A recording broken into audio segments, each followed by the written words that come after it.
So I'm going to give you a few insights. This has been I've been thinking about this stuff a lot, and some of you have heard me around the country talk about it, but it's my current, I always share with you whatever is my current thing in my head, and this is it.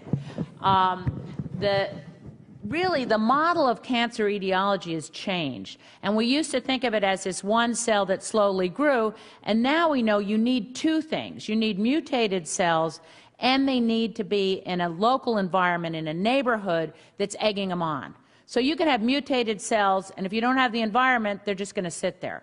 And indeed, people like Thea Tiltsey have done studies on reduction mammoplasties and found microscopic breast cancer cells that were doing nothing. And on autopsy studies as well, they've found about 30% of women have microscopic breast cancer cells that are doing nothing. So they don't have the neighborhood. And you can have the neighborhood and not have the cells. That's not going to do either. You need both. Now, the real message to me, and I think the model that I'm thinking about now, is cancer of the cervix. For cancer of the cervix, you have to have an infection with HPV, with the virus. But that's not enough to give you cancer of the cervix. So you don't get it without the infection, but having the infection is not enough. It takes a long time to develop, and you can detect it on the way, but the majority of the lesions actually go away, that you find by screening, go away by themselves. So you actually don't need to treat them. And it goes through a series of steps, not unlike cancer of the breast, where you have CIN, which is like DCIS, and then you finally get to an invasive cancer.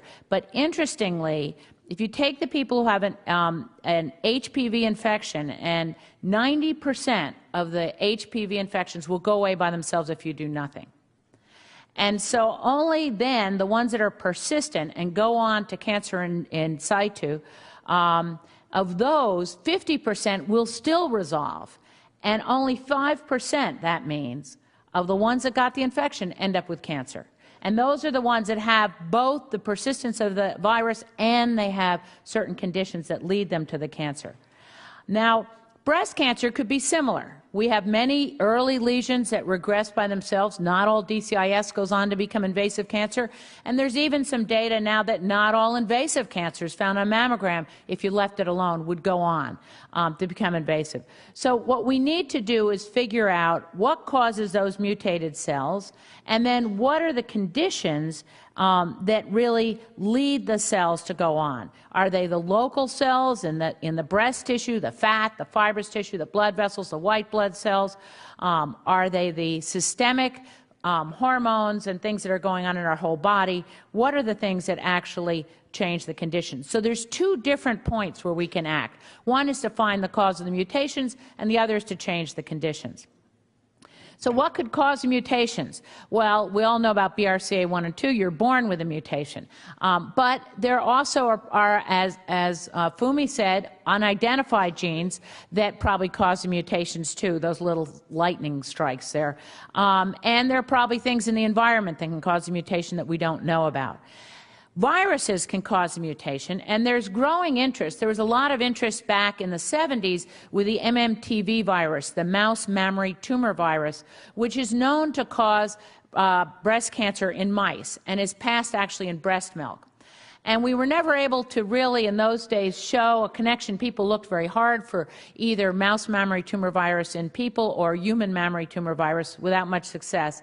But now we have all this viral technology from AIDS and studying AIDS, and people are starting to re-look at it and finding some interesting findings with with some of the proteins in the envelope of the mouse mammary tumor virus found in women with breast cancer, and it's starting to be looked at again as a possible etiology of maybe some of those early mutated cells. HPV, this year there was a story out of Australia finding evidence of HPV in breast cancer cells. That would really be my favorite because we already have a vaccine, so that would be great. We've got all these girls that are being vaccinated, and wouldn't it be terrific if they got a twofer? But we don't know. I mean, it's very early days. And Epstein-Barr has also been talked about in this regard. And I think we really need to put more focus now into looking at some of these viral possibilities. And then we know radiation will cause those early mutations. So we know some of it, but I think we really can look a lot harder, not just at the genetics, but at the other possible causes, things that we might be able to fix. So as I started to look at viruses, and I must admit, as a surgeon, I'm not really that great at viruses, but the way that they work is they insert their DNA into the DNA of the cell. So you get, because the virus can't divide by itself. So it sort of hitchhikes. It gets into the cell, it puts its DNA in there, and then when the cell divides, it also divides the virus's DNA. Sometimes it kills the cell, but sometimes it doesn't. And if where it inserts its DNA is close to an important gene for cancer, it can actually then cause cancer. And that's called insertional mutagenesis. This is my new word of the day. Because it inserts and it causes a mutation. So, and then it can lead to a tumor. It can also not be in a key part and even be inherited. So you can then pass on now with that little piece of virus DNA stuck in your DNA onto another generation. So that's an interesting thought in terms of maybe some of the hereditary, not, BRCA1 and 2 cancers. Now, if you had a vaccine, I mean, we have a vaccine for cancer of the cervix, and that's what that green lightning strike is supposed to be, then all the rest of that doesn't matter. It doesn't matter what the conditions are. It doesn't matter that it's only 5%. People aren't going to get cancer of the cervix. So I think that, in some ways we put all this energy at the end of the disease, but if we could really figure out what some of these early steps are that are causing these mutated cells, that's where the bang for your buck is. That's where you're going to prevent it in the most amount of people with the least amount of consequences. So to me, that's, I think, where we need to be looking. Then the second part is, what are the local or systemic environmental things that are going to egg it on? Because if we don't egg it on, we might be okay. And that can be mutations in the surrounding cells, in the fat cells, in the fibroblasts, and the macrophages, or it could be hormones, chronic inflammation, physical activity, stress, diet, all these other things which we talk about in relationship to breast cancer. Fumi mentioned breast density, and indeed we know that women who have denser breasts on mammogram have a higher risk. Well, what does the dense breast tissue what does that represent? It represents the neighborhood around the cells. We've looked, there are modifiable risks that you've heard about recently in terms of postmenopausal breast cancer. Certainly, HRT was shown to increase breast cancer. Alcohol has an effect on breast cancer. Weight gain has a large effect on breast cancer. And physical activity can reduce breast cancer. So these are things that are not going to kill cells. And so how do they reduce breast cancer? Well, they change the neighborhood. They change the whole environment that the breast cancer is in. And the HRT study shows you that as soon as those women stopped taking HRT, the incidence of breast cancer went down immediately. And it went down in all the countries where HRT was used, and it only went down in women over 50, and it was only in estrogen-positive cancers. So it's clear that the effect on the neighborhood can be really fast. Doesn't take years.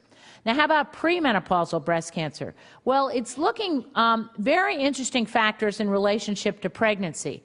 We all know that early pregnancy prevents breast cancer, but it also is true that while you're pregnant, and for the next 5 years to maybe even 10, you have an increased risk of getting breast cancer. So during pregnancy and afterwards, in that period afterwards, the risk is actually higher. Then after 10 years, then you have a lower risk because you were pregnant. But you have to get rid of that higher risk first to get that benefit. And why is that? Well, one of the factors we think about are hormones, and obviously there are high hormones with pregnancy, but it's also looking like it may have something to do with involution, with when the breast gets all geared up to make milk, but then at the end, when you stop breastfeeding, all the breast tissue sort of dies and gets repopulated. And that process, involution, now there's growing data from Pepper Scheiden in Colorado and others, that may be what's triggering some of the breast cancer. And this is a slide from her work where the CD45, those colored cells on the top, are macrophages that have been pulled in to help clean up the mess, but they're also the kind of macrophages that are involved also with inspiring or pushing along breast cancer. Breastfeeding can have an effect, and God knows if fertility treatments have an effect, but we don't know.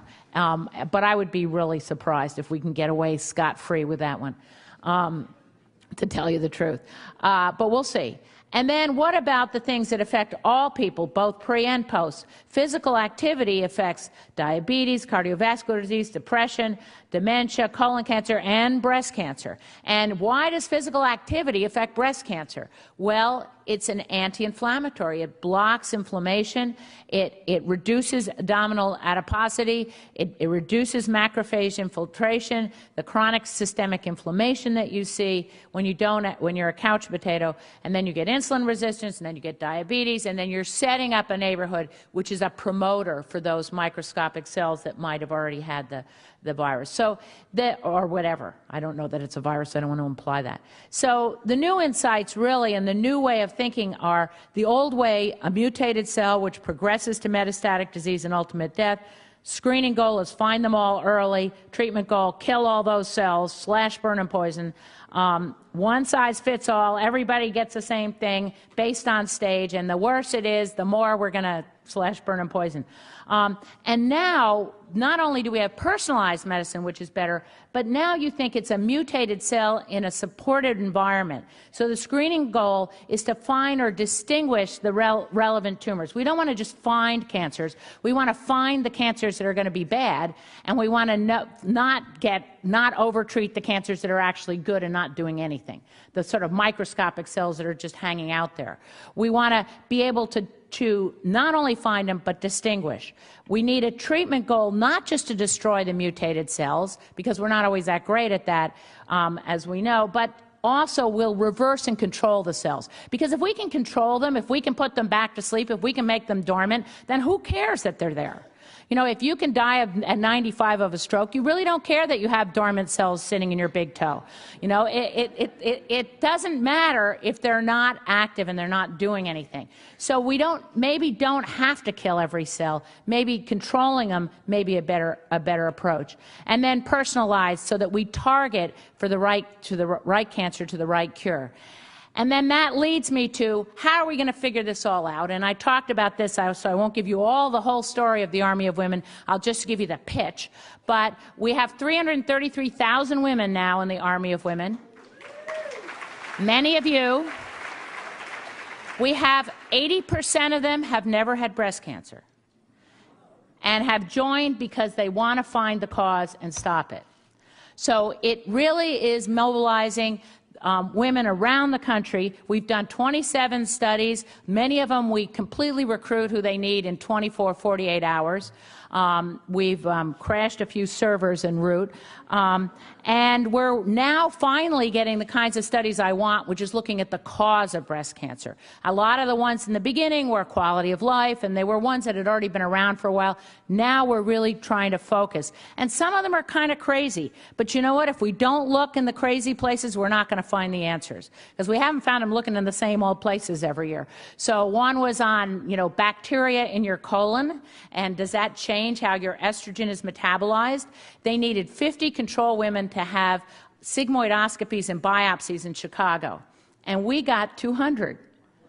They took the bus in. These were the controls, the ones that didn't have cancer, to have sigmoidoscopy and biopsies to help figure this out. We've got a couple of good studies that are open that we're looking for. We got a gap study that's looking specifically at African American women. They've already gotten all the white women they need, but if you are African American and had breast cancer in the last 20 weeks, then 20 months, I'm sorry, then you can sign up. And if you know somebody, we need them, because we need to have everybody as part of these studies, or we won't have answers for everybody. And then we have a new metastatic one looking at stress, the environment, and recurrent breast cancer, and trying to figure out what are some of the things that made it become metastatic. So go stop at the booth and sign up for the Army if you haven't already. We need to really focus on the cause, because the cure is fine, but if the cure kills you like it did Carolina, it's not doing us any good. We need to find the cause, and we need to end this disease today.